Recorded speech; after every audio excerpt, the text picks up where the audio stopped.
Is he? Or is he?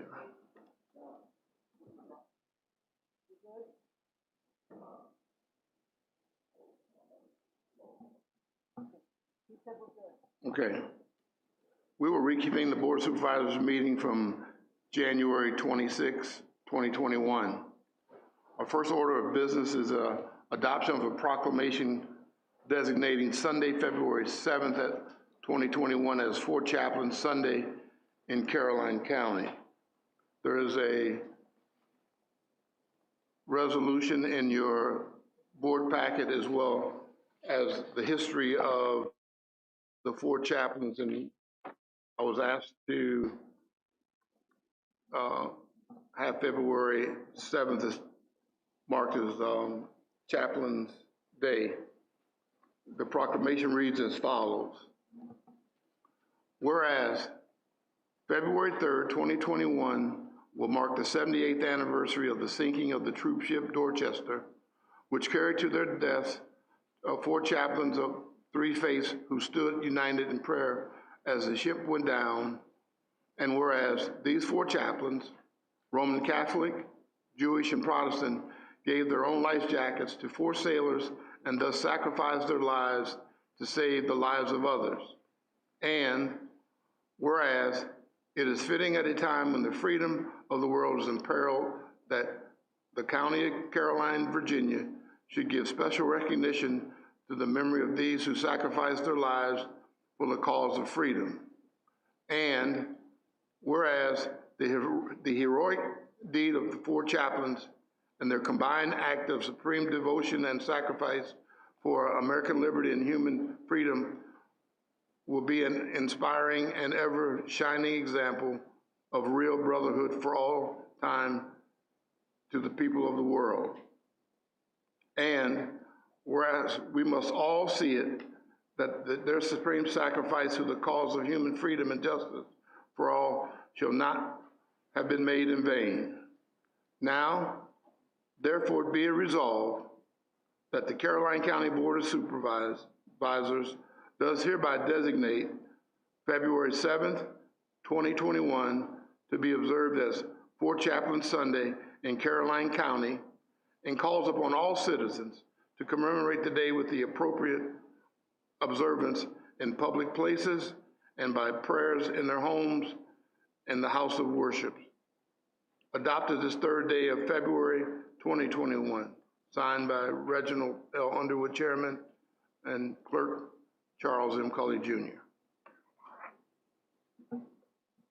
I make a motion to adopt the resolution as presented. Second. There's been a motion to adopt the resolution and a proper second. All in favor say aye.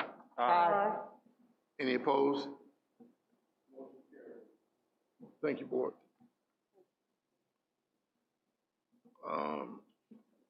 Now we're going to go into closed session. Who has the, you have it, Jeff? I don't have the motion. You have the motion?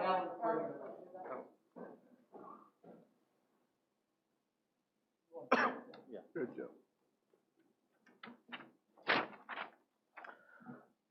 Motion to convene in closed session.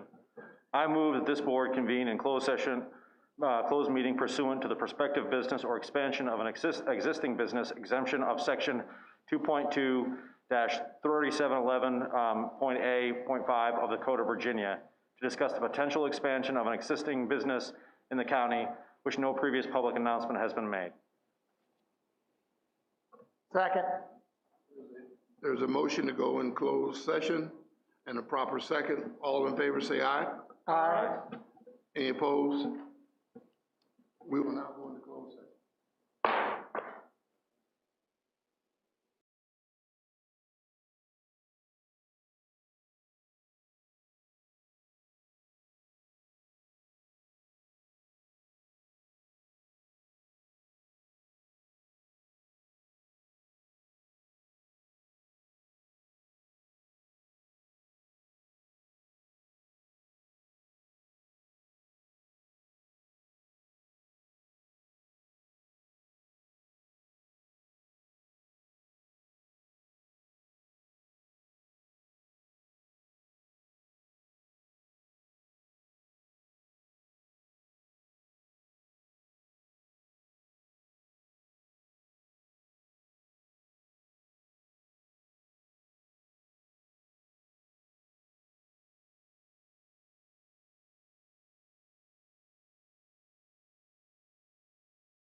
Mrs. Long?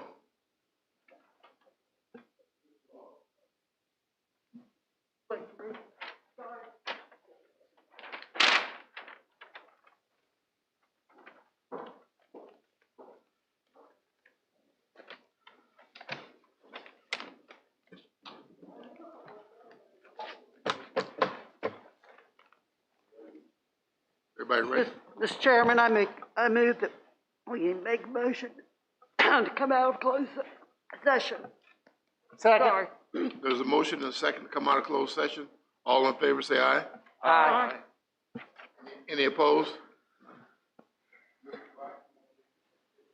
Yes, I move that the Caroline County Board of Supervisors certify that to each of the board's members' knowledge, only public business matters lawfully exempted from the open meeting requirement by Virginia law were discussed in closed meeting to which the certification applies, and only such business matters as were identified in the motion convening the closed session were heard, discussed, or considered by the board. Mr. Forehand, do you so certify? I so certify. Mr. Black, do you so certify? I so certify. I so certify, Mr. Chairman. Mrs. Long, do you so certify? I so certify. I so certify. And I so certify. All right, next item on the agenda is a discussion of the proposed solar tax amendments to the Caroline County zone ordinance. And I believe that's going to be Mr. Fincham, is that correct? Yes, sir, Mr. Chairman. Thank you, Mr. Fincham. Mr. Chairman, just so the board knows, we have with us tonight Mr. Chris McKenzie, one of our county attorneys who's worked with us closely in developing these regulations. Vivian Giles, who is also with Sands Anderson, was not able to join us tonight, so Chris will be wearing two hats. I would also like to introduce to the board Mr. Jonah Fogel. Mr. Fogel is with the University of Virginia and was a go-to resource for us early in the process in discussing solar development, solar regulations. And if the board will allow, I would like for Mr. Fogel to introduce himself and maybe give you a little background in his solar experience. Thank you very much. Appreciate the introduction. Thank you very much, Mr. Chair, and to all the board members for the opportunity to be with you tonight. My name is Jonah Fogel. I'm the program manager at UVA's Environmental Resilience Institute. Our institute is, among other things, thinking about renewable energy across our campus. And before I joined UVA in 2018, I had about a decade of experience as the director of the Land Use Education Program at another one of Virginia's esteemed higher ed institutions, and worked with local governments across the Commonwealth on issues of planning, administration, and land use planning policy.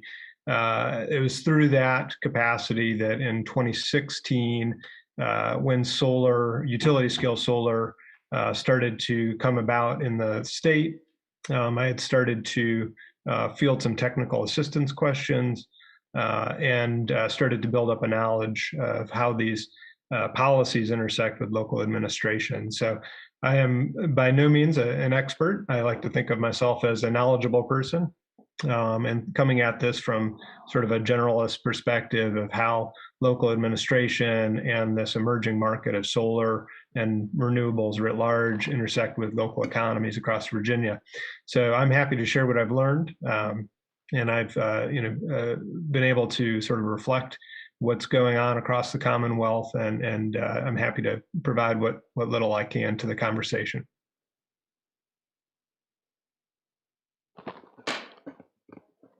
Thank you, sir. Mr. Fincham? Mr. Chairman, members of the board, you received a packet late last week with some updates, additional information for you to consider.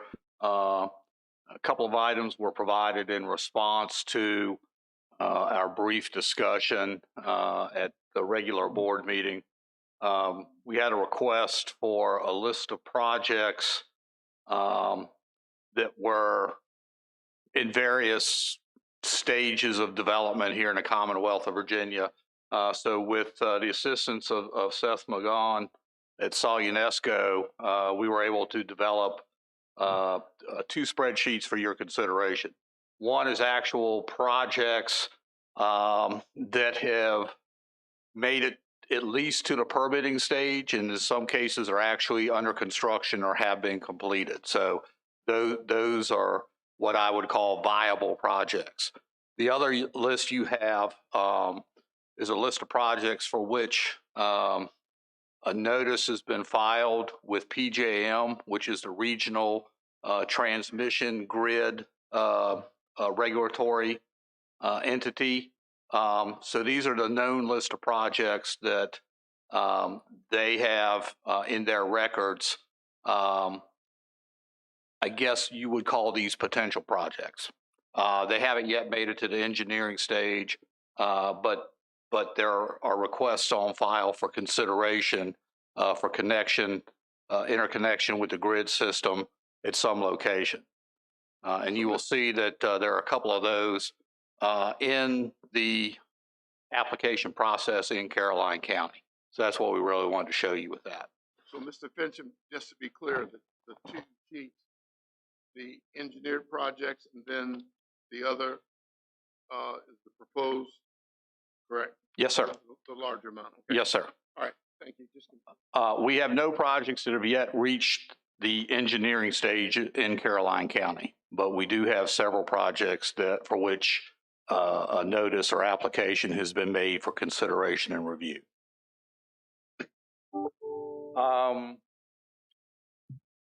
We also prepared a map, which is attachment number 3, which was kind of intended to reflect what the standards for projects that are 20 megawatts or less. You had a map, an overlay district map included in your original draft that was sent to the board, which showed the overlay district boundaries and the power lines to which those boundaries would apply. We didn't really have anything that showed the area of applicability for the projects of 20 megawatts or less. So attachment 3 is really just designed to show you that wherever there is a transmission or distribution line that is capable of an interconnection for these smaller projects, that that basically would apply countywide, except for the areas that the regulations would prohibit or discourage their location. Finally, attachment number 4, I think it was in response to Mr. Underwood's concern, where he indicated that he would like to see the election district boundaries overlaid on the map. So we created this map to show you not only the overlay districts, but the election districts as well, just for your reference.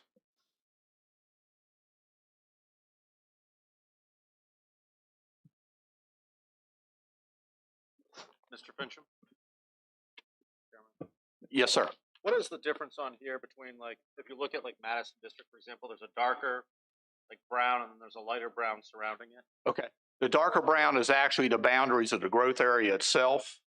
The area around it is a half-mile buffer that's referenced in the regulations. Okay. Yes, sir. So that would be an excluded area. Yes, sir. Without some affirmative action by the board, that area would be excluded from consideration. As well as the blue areas. Yes, sir. The blue areas. Sorry, where the highway. Yeah. Okay. Thank you. That's all I need. Thank you.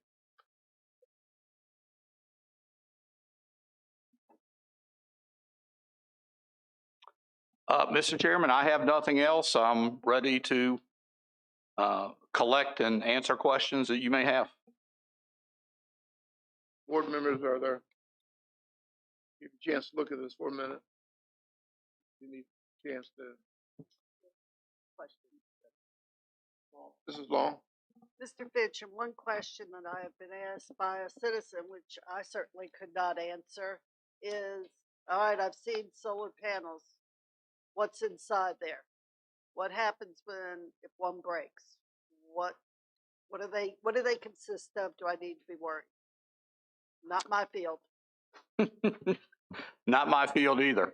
But I have done a little research, and perhaps Mr. Fogel can chime in on that. The solar panel itself, it has aluminum related to the frame, typically glass, or perhaps some type of plastic related to the exterior of the panel. Internal, there's typically a photovoltaic film that has some chemicals and perhaps heavy metals applied to that some have raised concerns about if they are damaged. A lot of plastic, things like that.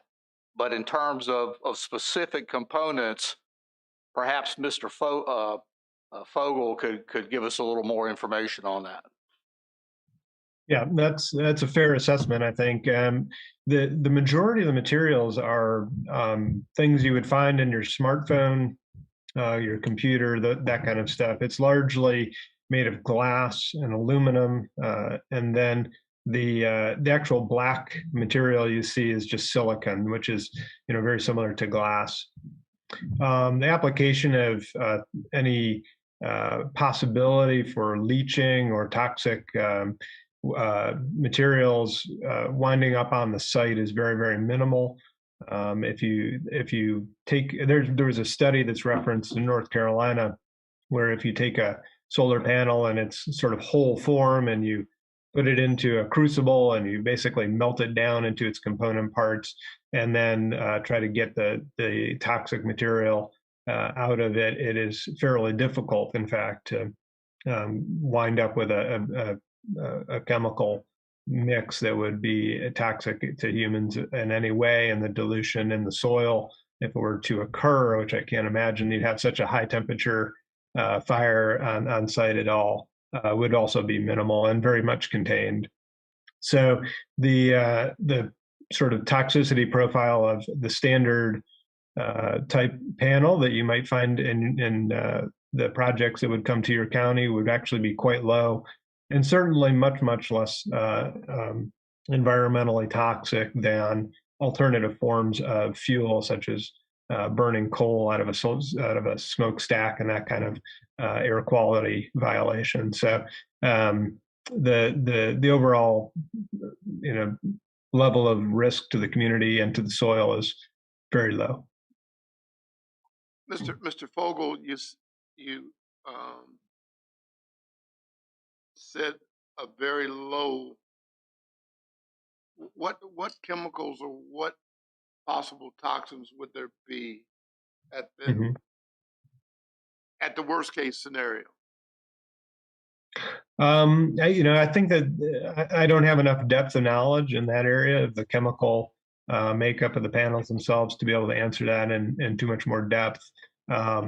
Although I can certainly provide some references to the studies that I'm familiar with, and those can speak for themselves. And certainly there's references from the national labs that have been done in thinking about those questions as well. And I'm happy to provide all of that for you. I think it would be good to know the composition, just so that we all have a level playing field as to what is and what's not. Thank you. Mr. Seeley? One of the concerns, and I actually have an article from North Carolina when an actual hurricane came through and it generated tornadoes, and the panels were actually taken off site. Caroline's drained by 5 rivers. We have numerous wetlands and ponds throughout the county. One of the questions I've been asked is, what happens if 5, 6, 7, 8 of these end up in somebody's pond? What is the long-term effect of the entire panel being submerged? Anybody done any research on that?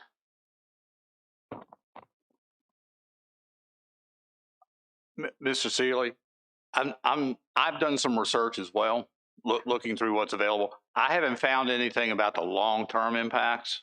And it's probably, well, the whole utility scale solar is relatively new. You know, some localities like North Carolina have significantly more experience than Virginia. Similar to you know, the removal of the panels, decommissioning, there really aren't a lot of examples out there because, you know, the utility scale solar hasn't been around long enough to get to a large number of projects that have been decommissioned. So I think we can find some more information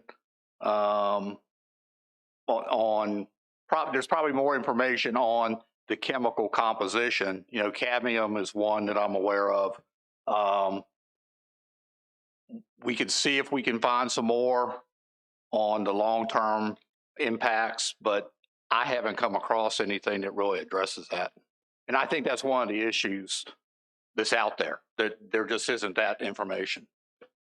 Mr. Chairman. Storage facility, have we addressed that at all in our ordinance? That is not in our ordinance.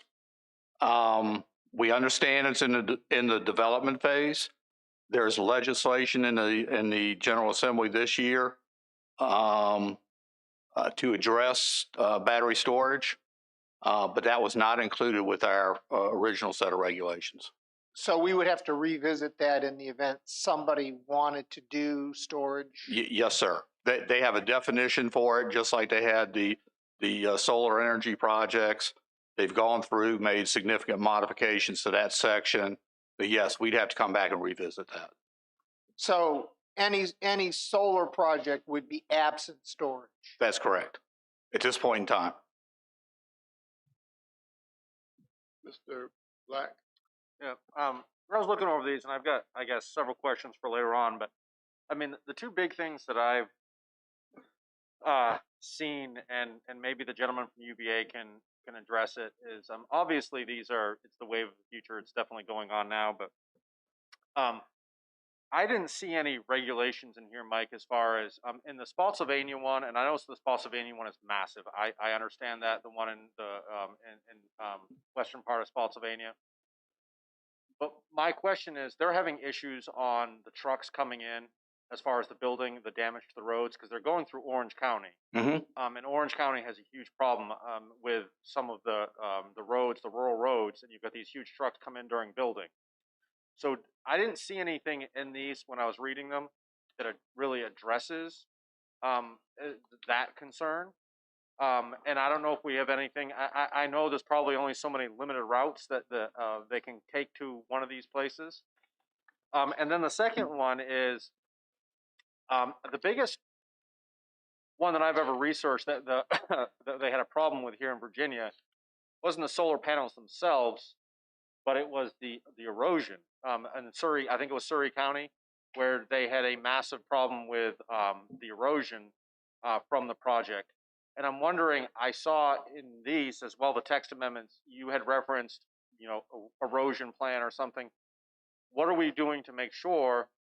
I mean, you got a brownfield or whatever, we're putting this in a brownfield. What are we doing to make sure that because you're going to have massive rainfall coming off these.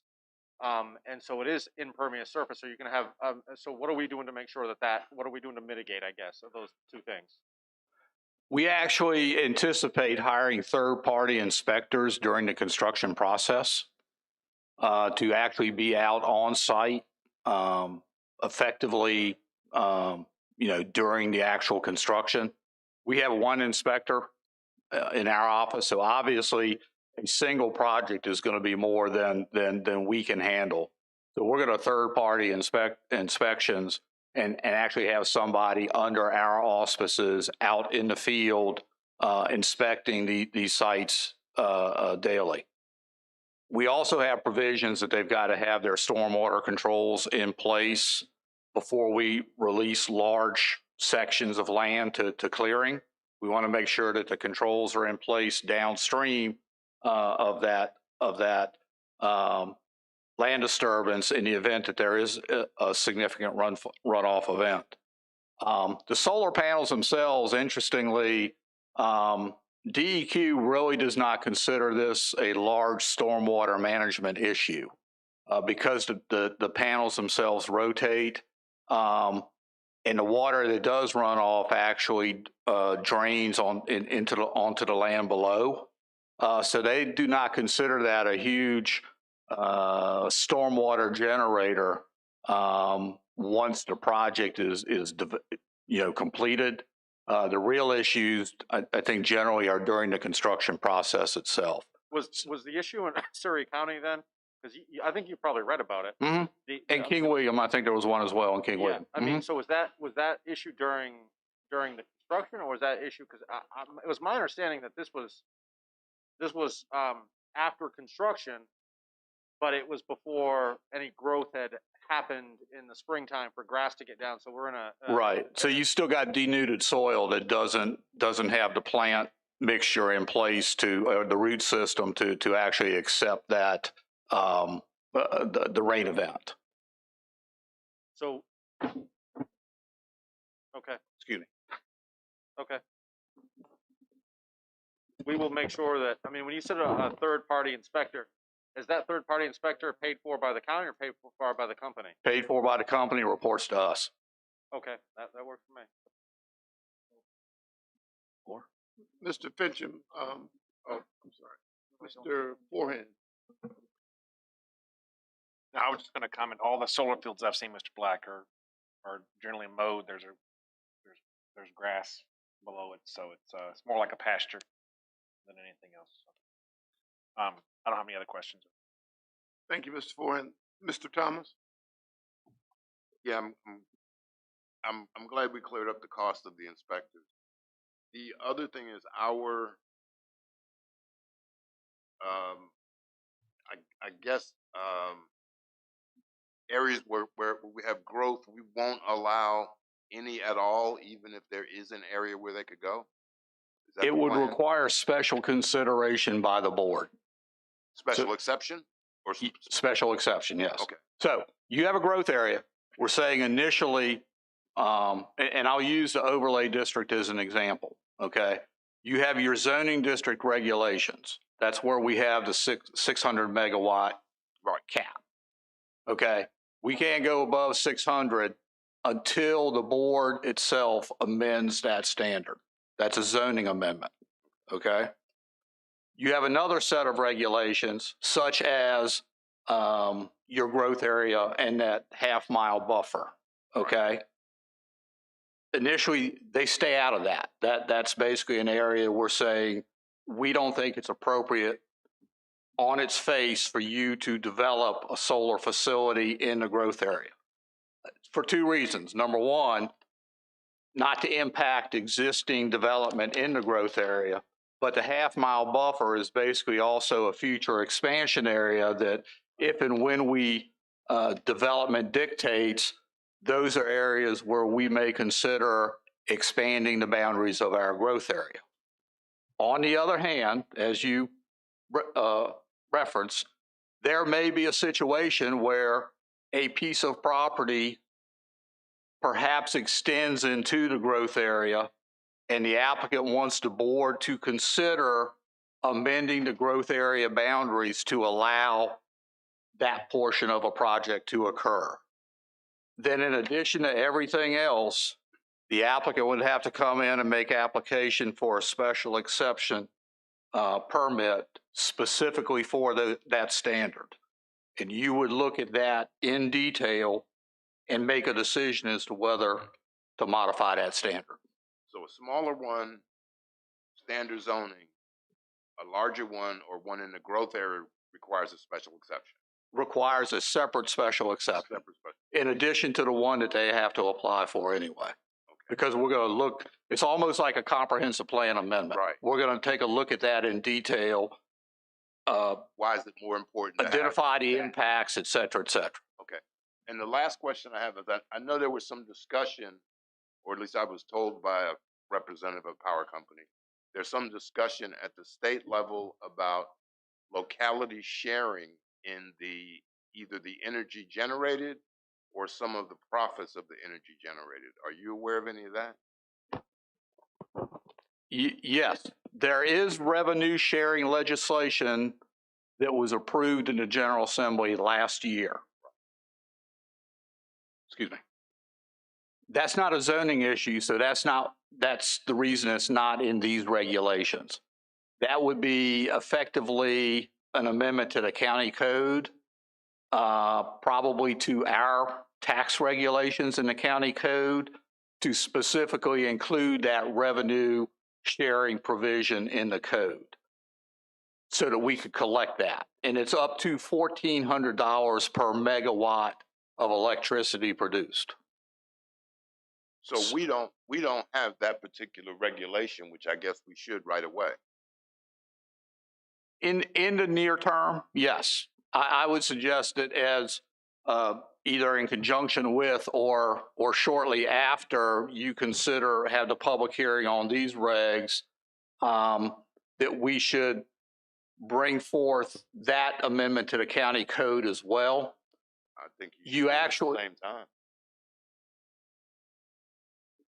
Yeah.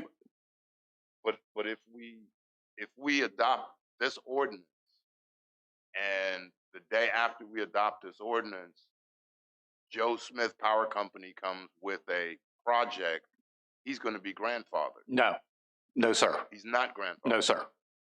Once you adopt the regulation, whichever form you use, whether you use the assessment of the State Corporation Commission, which is,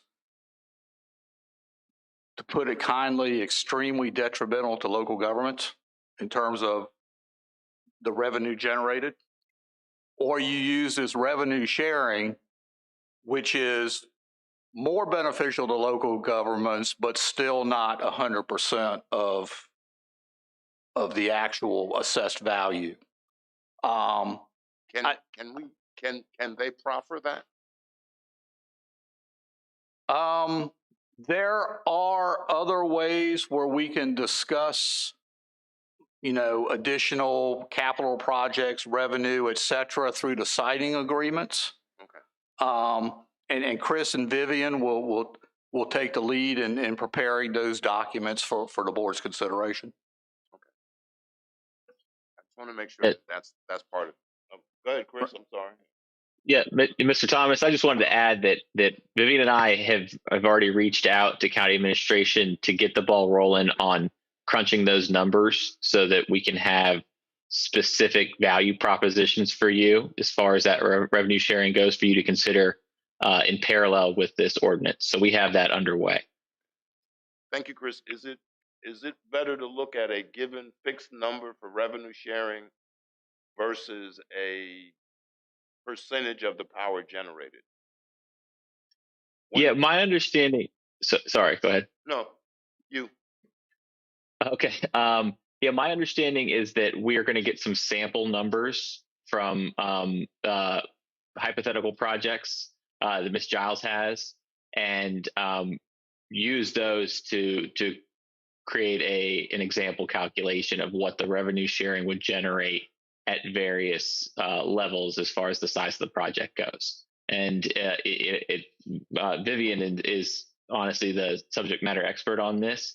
But my understanding is that depending on the size of the locality and a number of different factors, the value proposition of revenue sharing can change. And so Caroline, given its size, is kind of in the middle of the spectrum. So we want to crunch those numbers and provide them to you so that you can make an informed decision about how to proceed as far as the revenue goes in parallel with your consideration of the zoning ordinance. Yeah, I would think that having a percentage of the power generated might in the long run be much more beneficial for the county, especially since the power industry has been deregulated and the county could literally sell that power anywhere it wanted to. Yeah, I'll make a note of that, Mr. Thomas, and when we provide when we get our findings, we'll respond to that further. We're not a power company selling it. We just say the energy generated though. That's versus the revenue sharing.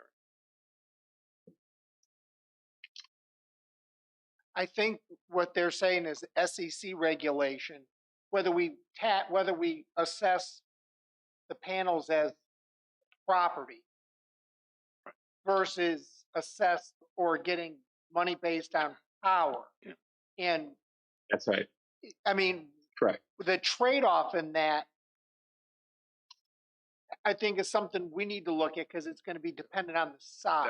That's what I'm saying. We don't know right now whether it's best to say we'll take revenue sharing, or whether it's best for us to say, give us 8% of the power generated and we'll distribute that through another method or sell it back to them. Well, they would I don't think they'd give us power. They would give us revenue based on what they say. It's going to be based on sales. It's going to be like depot tax. Right. Our options are limited by as far as what we can do in that regard by the new statutes.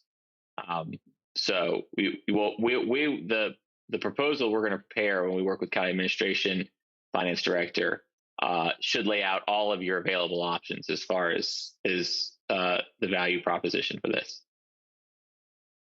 Then, All right, that's all. then Chris, you guys would make a recommendation based on those options for us to take a look at and see what makes sense. Yeah, exactly. Yes, Mr. Underwood. I have one other question. Chris, can we do proper kinds of things on these sites? The new legislation does impact our ability to deal with proffers. It's still somewhat limited, I think, and Mike might be able to speak on it more directly, but I think a lot of it does tie into those siting agreements that he mentioned. Yeah, the legislation, interestingly enough, which we're still scratching our heads over, allows you to, I think the term was not accept, but impose proffers on a special exception or conditional use permit. That's not language that we've seen previously in the state code related to SEs or CUPs. So we all kind of scratched our heads about that as to just how much authority we have there. We collectively discussed that and as Chris said, kind of went back to the discussion of the siting agreement. That's probably the best documentation or form of agreement to identify any additional improvements, revenue offsets, et cetera, would be through the siting agreement and not test this special exception language. Mr. Fincham, or anybody else? My concern is that we kind of don't know what we don't know. That really is probably the scariest part of when you're going down new territory. Yes, sir. So I would just ask that we be as diligent as possible to ensure that we kind of look forward to make sure that we're dotting I's, crossing T's to ensure that we have our eyes on the right Yes, sir. issues. And in part, that was the rationale for creating this two-tier process. Not, anytime you have a special exception permit for, let's say a sand and gravel operation or a quarry, okay?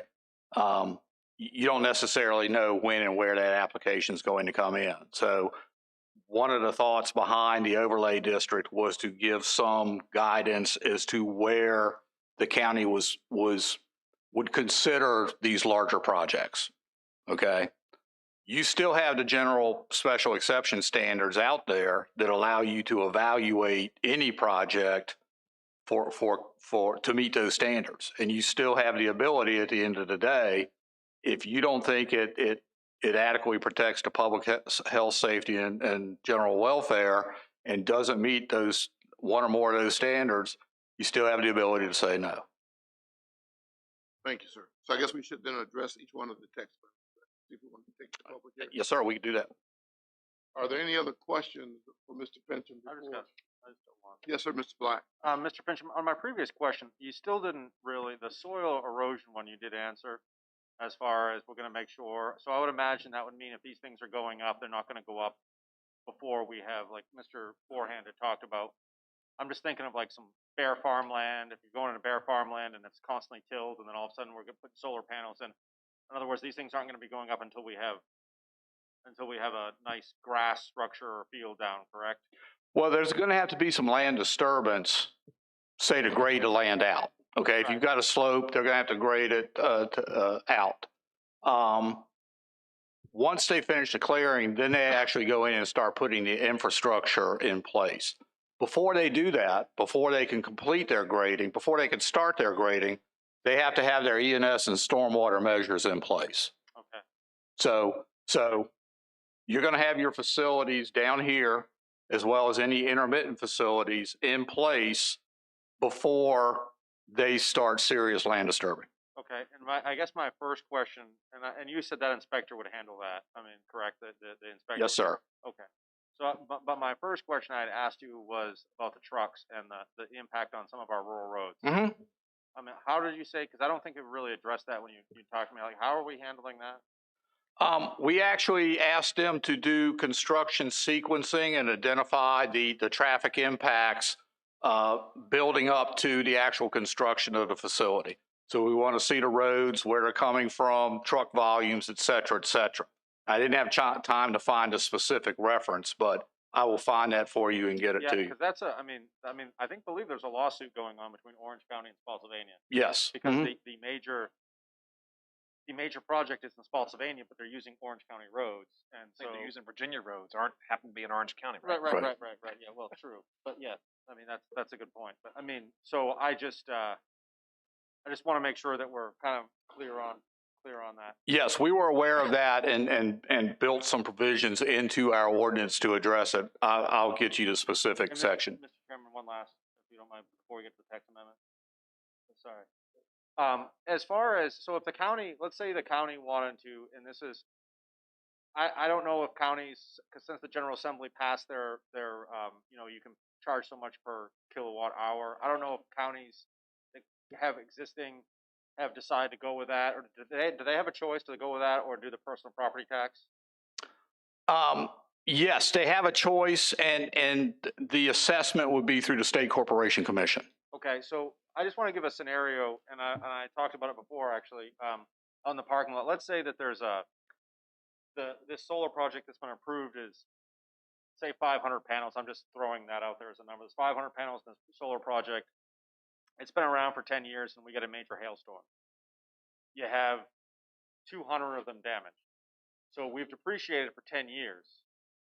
Okay, I mean, if the county went with that scenario, where we're going not going with a flat fee, but we're going, so now construction company or solar company X has to put in 200 new panels because of damage. Are we going to get the tax on as far as those being new panels, or is it going to be like that? Since the project is 10 years old, we're only charging them. You see what I'm saying? We're only getting the revenue based on that. We're acting like the all 500 panels are still 10 years old. Right.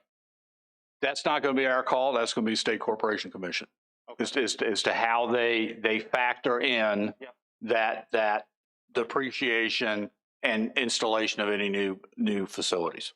That's an SCC call. Okay. Can I ask one last? Yes, sir, Mr. Thomas. Is it possible that we can have a surety bond placed on the property, to guard against those things? We do bonds and a lot of other things. Somebody behind you shaking your head, so. I mean, would that be something that we could get them to offer without that being part of our ordinance? I mean, they could offer a surety bond to make sure that we, consider their project in a better light, maybe. Let me look at that, because I think the alternative, again, if the SCC is the one who's determining what those values are and what your revenue for that type of facility is going to be. um, we're looking at a bond to offset some decision of the state corporation. No, this is more in line with the water runoff and things of that nature, so we can protect neighbors, in that case.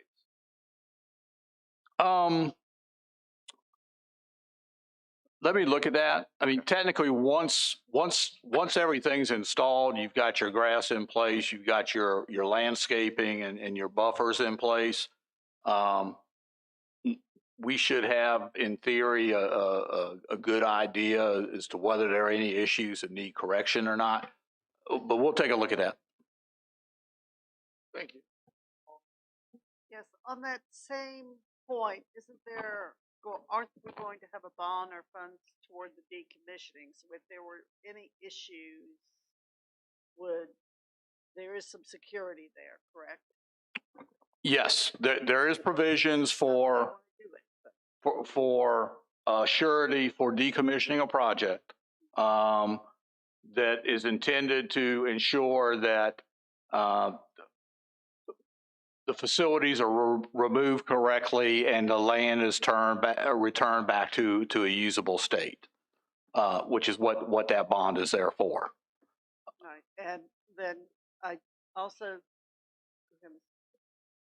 wanted to before we get to the amendments, one thing I have read was, especially on the bigger projects with fencing, that the environmentalists recommended that no more.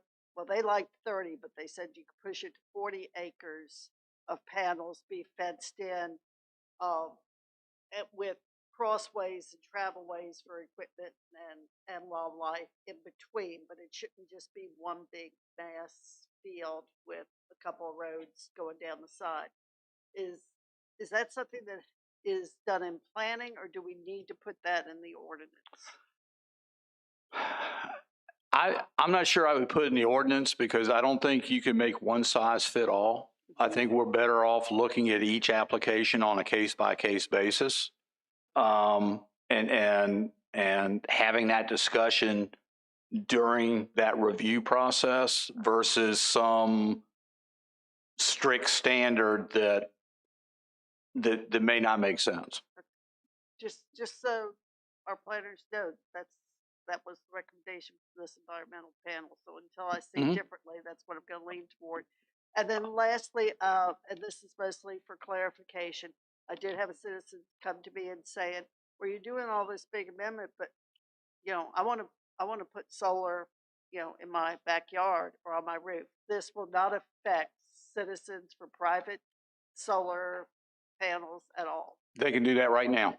I just want to get that out there so they don't worry about it. I think Mr. Fogel wanted to make a point to your previous question. Mr. Fogel? Yeah, thank you. Thank you. There is state guidance out there available from the Department of Wildlife that speaks directly to the issues of fencing and wildlife corridors. So those two things are certainly addressed at the state level. But again, there, in terms of guidance, there's no law that governs the size of the compartments, as you said. 40 acres is their recommendation, and also sort of a technical recommendation regarding fencing. The Department of Wildlife suggests that fences be 61 inches or less, or greater than 8 feet. And the reason for that is to be protective of wildlife. So if the fence is less than basically 5 feet, deer are able to jump that fence, go in and out of those solar sort of fenced in areas. And if they're greater than 8 feet, then the deer can't jump over them, and they're therefore only path is to go between the fenced areas. So that's where that 40 acres comes in. Thank you, You're Mr. welcome. And there's also some good guidance out there now regarding the soil and erosion control. One of the things that Spotsylvania did that I thought was fairly impressive was to compartmentalize their disturbance area. So while a project may extend to 500 acres or more, what they've done is they made a erosion control, sediment control plan that says that the developer can only disturb a certain number of acres within a module at any given time, and that those areas need to be stabilized before the next part of the disturbance can go forward. So there are some ideas there about how to operationalize that within your ENS. And certainly getting the developer to pay the full extent of monitoring and enforcement data reporting is certainly meritorious. Thank you. Thank you, Mr. Fogel. Before we move on to the text amendments board, I think we're doing our due diligence now in terms of what we know of our knowledge base, but until there is trucks rolling in doing work, I don't think we're going to know if there's an issue on the road yet, or if there's an issue with road. Erosion, depending on growth pattern, I think how they grow put the solar panels in, how they grow the project. So I think we're doing our due diligence. I'm sure we're going to run into some things that we're going to have to talk about further. But my concern again is always what I don't know. That's the biggest issue for me. They're giving us their advice, but there are always things that are going to pop up just because we're Carolina. Spotsy may have an issue, but there are going to be things we're going to have to come back and address, I'm sure.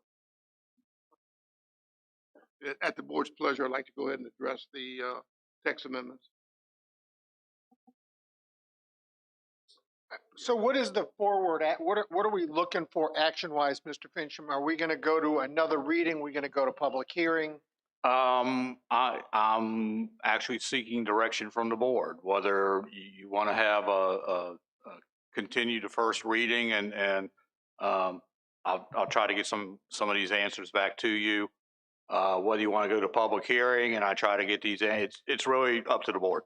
I'm here to take direction from you. Mr. Fincham, if we move the public, if we do not go to public hearing, but we get the answers, Mm-hmm. Is there any reason why we need to move before we have the answers to our question?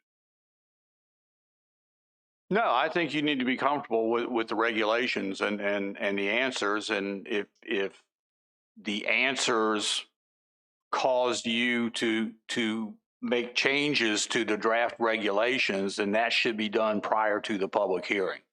Otherwise, you run the risk of having to have another public hearing depending on the changes that are made. So I think that would be the prudent thing to do, is come back with the answers regarding the first read and have conversations regarding what we've discussed today, and then look at the text amendments individually.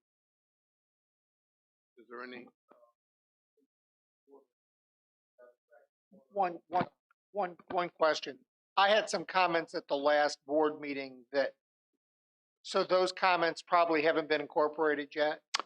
not in this, but I have those comments, and I'll incorporate all those in one response to the board.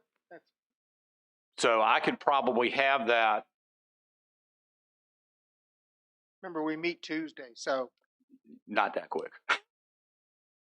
Nice try. Second meeting. Let's try to move it to get it on the 20 meeting in March. I could probably have it for the first meeting, to be honest with you. Let's move it to the second meeting. Okay, I understand. We got a lot of stuff we're going. Okay. Thank you. So, thank you, Mr. Fogel. We appreciate you for your giving us the information. Thank you, Mr. Fincham. Thank you, Mr. Fogel. Appreciate it. Thank you. Anytime. Chris, Appreciate the thank you. opportunity. Any other matters before the board? If not, I'll take a motion to adjourn. So move, Mr. Chairman. There's a motion to adjourn. Is there a second? Second by Mr. Thomas. Been moved and proper second that we adjourn. All in favor, signify by saying aye. Aye. All opposed? Ayes have it. We are adjourned.